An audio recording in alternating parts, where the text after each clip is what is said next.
He's unlike anything we've seen before. And he's entirely in our control.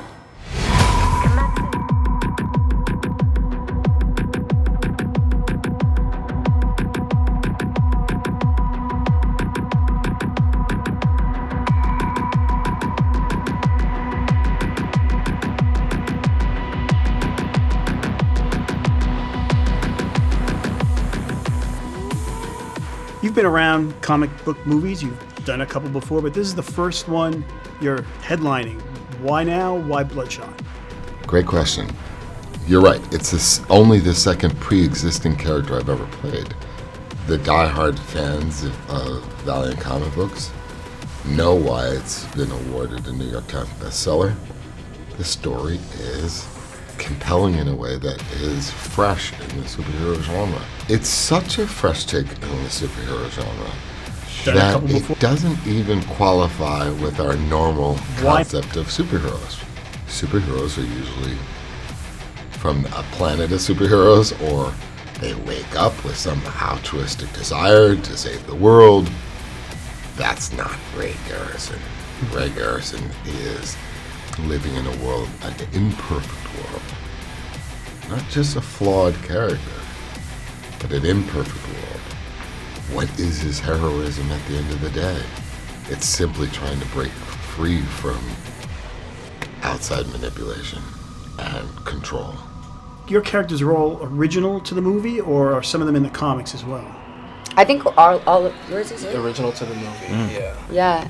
Yeah. Which they're now going to include, I think, in the Valiant series, and I think it's amazing to get to originate, these characters. Mm-hmm. So having said that, did any of you do kind of a deep dive into the comics to find out what this was all about? Yes, I did, and that's when I discovered I wasn't there. You're like, wait a second. There's an old clockmaker in the UK named Wilfred, and he makes these tiny little clocks and statues and sculptures and stuff, and that's where my character came from, according to Dave Wilson. That's it's cool. it's this really neurotic guy who builds these little things, but he has nothing to do with the comic though. For you two, what kind of training was involved in the kind of stuff you were doing in this film?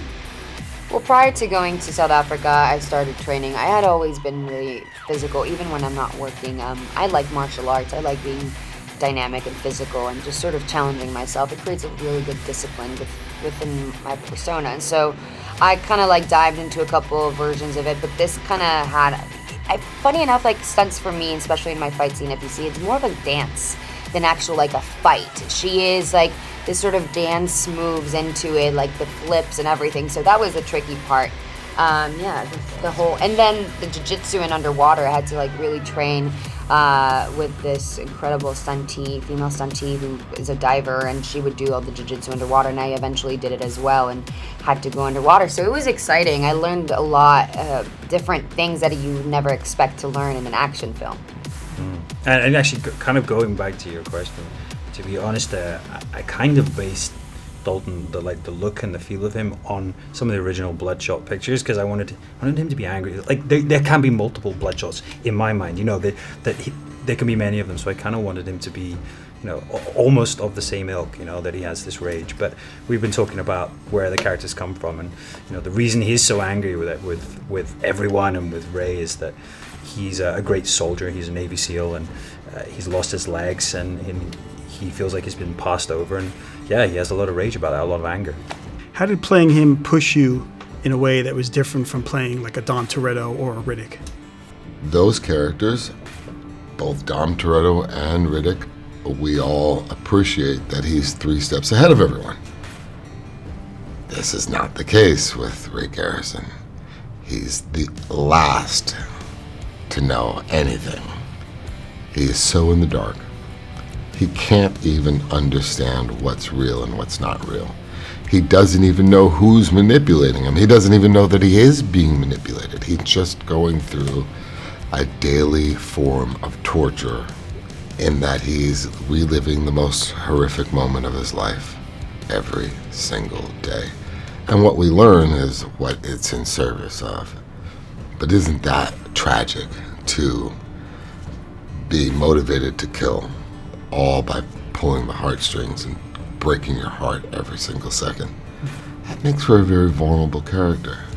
One of the things that was so interesting about playing the character, or first reading the script, was this kind of unique composition of a character that both evokes fear because of how formidable he is, but equally evokes empathy because of how vulnerable he is. There are moments when you go, the wish fulfillment is fun and exciting and rewarding, but you go through this movie and you start feeling so much for this character. You're so empathetic, and that's not normal. You're not going to superhero movies feeling empathy for them, but that's exactly what happens with Ray Garrison. Does it play with post-traumatic stress? Of course. Does it ask the question, are our soldiers sometimes overlooked and discarded? Does every soldier come home hoping that someone loves them, hoping that someone recognizes their sacrifices? Of course. There's real themes that are maybe not the most popular themes to talk about in society, and they live in this film. And the testament to this film is that it's such an enjoyable experience while giving you something to reflect on when you leave the theater. Little different kind of costumes from Outlander. Yeah. Yeah, I tried to get the You kilt mean you in wear there. clothes now? Yeah, that's true, yeah. Right.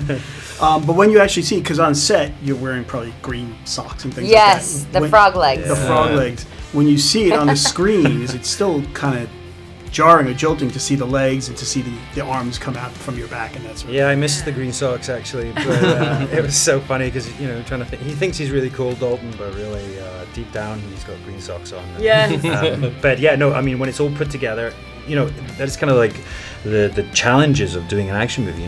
You're in these fight sequences and you have to imagine these arms coming out and you have to respond, and when you hit someone and then react to it, and it's all happening super fast. You're in this fight sequence and you're imagining, so it's kind of crazy to get your head around, but once you've got it, it's so fun to play with. Some of you survive the movie, some of you don't. We won't say who lives or not.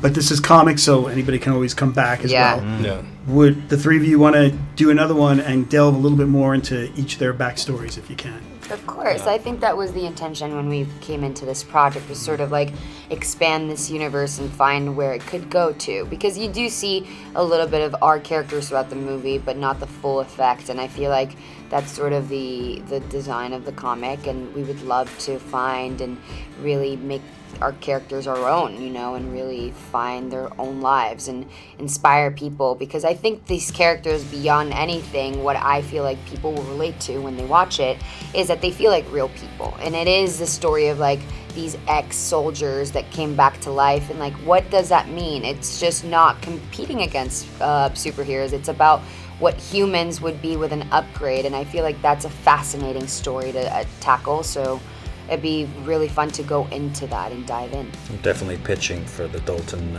origin story and how he's become this way, and yeah, I think we're going to do it actually. So you heard it here first. You heard it here first. Thank Right? you, all Sony, three of right? you. Thank you very much.